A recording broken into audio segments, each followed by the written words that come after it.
Okay, today we're talking good form, bad form, immediately fix the form, or is that a natural movement that we as the teacher, the instructor, the coach don't need to worry about or fix because it's a natural movement.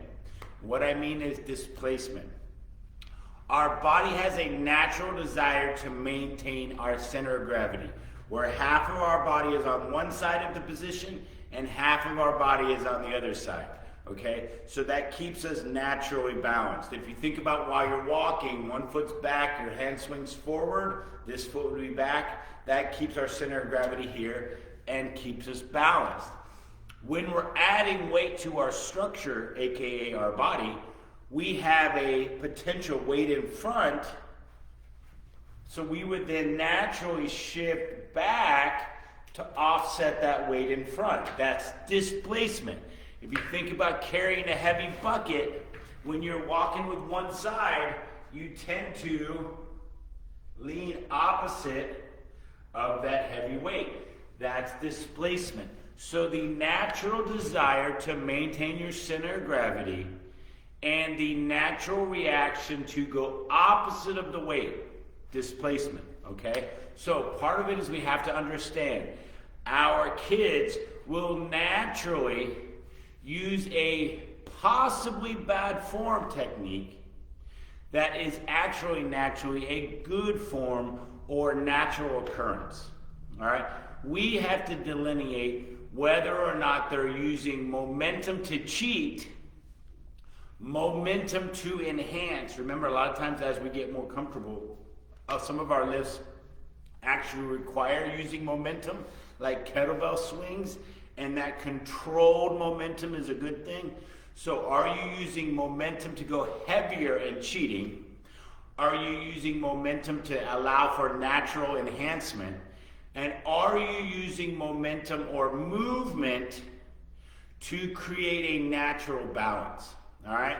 A lot of times one arm stuff, which we use to teach coordination and opposite side co-coordination, meaning coordinating my left side with my right side moving, okay? So I would hold my hand out here. I'm learning to coordinate that movement and stabilize, all right? That natural displacement happens.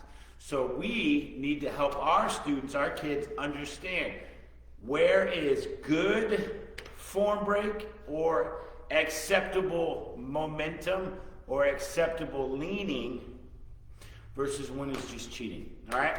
So let's do some demo exercises and we'll get to the point of it all. All right, the most popular or most seen form break from displacement is typically a barbell curl. All right, so I have a barbell right here. All right, so as I curl, the weight comes in front and I like to lean back slightly. Now, here's bad form where I use the momentum swing and I cheat my way up.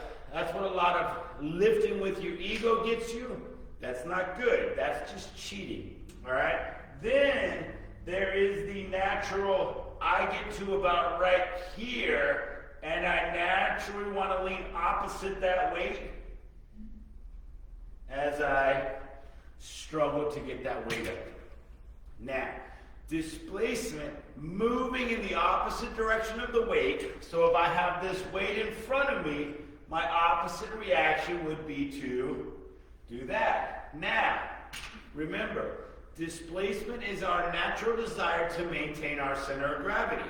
When the weight's in front, our center of gravity gets pulled forward, so we displace in the opposite direction.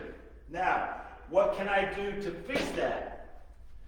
I can lower my center of gravity by dropping into a more athletic position, okay? Or I can stagger my feet, which shifts my center of gravity.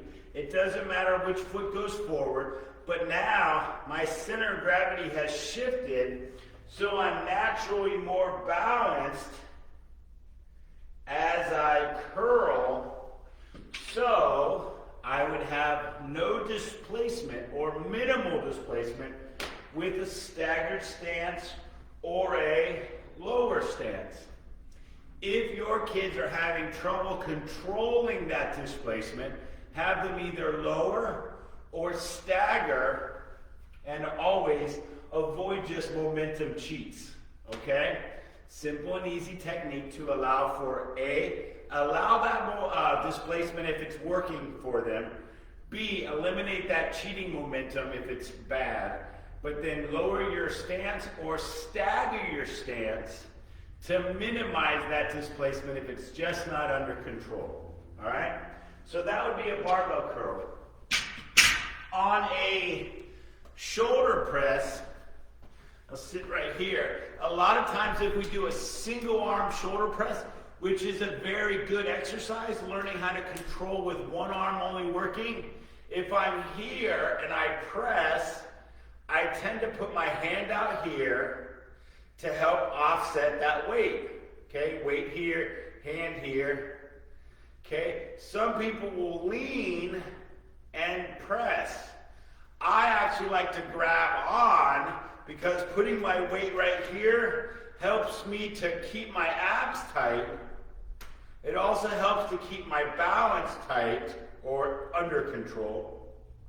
But placing that weight right here, or my hand, technically the weight of the arm, offsets this balance because look how I'm in an opposite position. And I go right here. Okay? If I was standing, I could potentially lean. That's why you see a lot of people as they go heavy, especially heavier and heavier, like in the strongman events, where they're pressing like 200 pounds in one arm dumbbell, they'll actually lean away from it, or they put their hand away. Or we stagger, as I've already mentioned.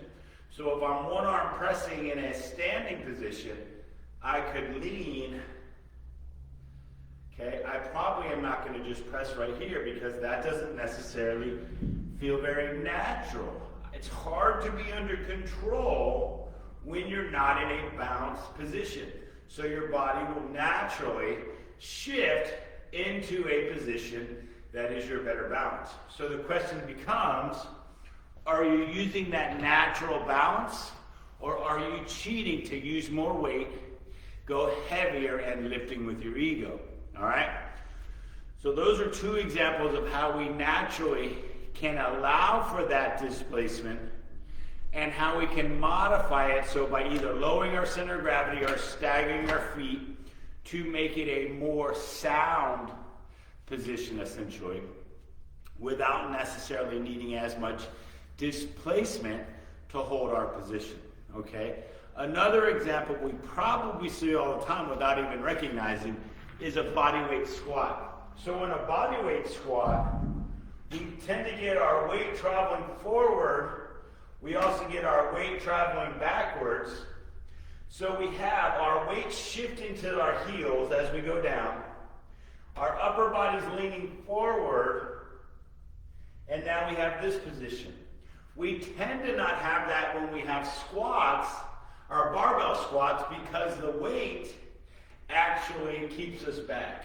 We tend to not have that issue when we do goblet holding the kettlebell or dumbbell in front, like so, because this weight in front offsets the weight of my derriere. So I can naturally, generally, squat into what is a more natural position holding a dumbbell like that. It is a reason why we tend to prescribe or teach goblet-style squats in terms of beginners instead of just bodyweight squats, because it's almost easier holding that weight, right? A lot of times what we do with bodyweight squats is we put our hands out and we get that type of a squat, which is fine, but it's a little bit more difficult, we found, for kids to control their forward lean with a squat or their knee position as they get one of these things, okay? So we give them a little bit of weight, lightweight, because they're just learning, and we simply go right here, and we can easily master the squat by putting that weight in front. makes it easier for the kids to learn about body control through natural displacement. All right? So, that is our lesson for today. Allowing displacement is potentially a good thing. Using momentum to cheat is not a good thing. However, we need to coach and teach our kids when is form breakdown actually natural breakdown. When is using momentum cheating? And then as we learn to control more weight, are we actually naturally using our natural desire to maintain our center of gravity, which through displacement, we will naturally shift in the opposite direction of which that weight is being carried. Last easy example to understand is farmer walks. If you do one-arm farmer walks and you're just carrying that weight in your hand, and as you walk through, okay, as you walk, you'll be here.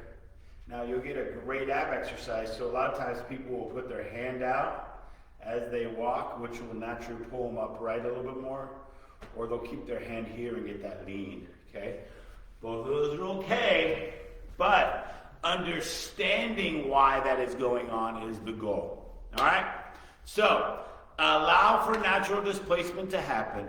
Control the displacement so that your form is maintained, whether you're allowing that displacement to happen or you're trying to minimize the displacement. Both are okay, just avoid using momentum to cheat your way through using more weight.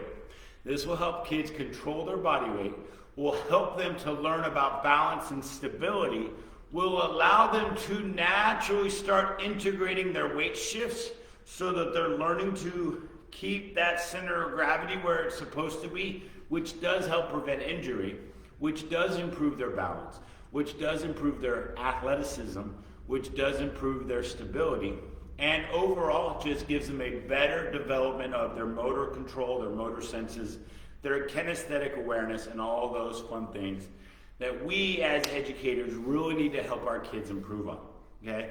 We're developing skills that last a lifetime, okay? So that is all we have for today. This is our lesson on displacement, and if you are interested, remember we are starting to offer our Mentor Academy for anyone who wants to understand more about using biomechanics, exercise programming, exercise design, and real-world application and how it applies to using those skill development techniques in PE. We do have the Stronger Together Mentor Academy now available. You can look us up. Just comment below. We're going to get that started in the beginning of June for anyone who wants to understand how to create better, sound, physical training and skill development for their kids. So that's all I have for today. I'm Spencer Aiken with the Stronger Together Academy. Thank you very much. You guys go out, be awesome, and be amazing. Thank you.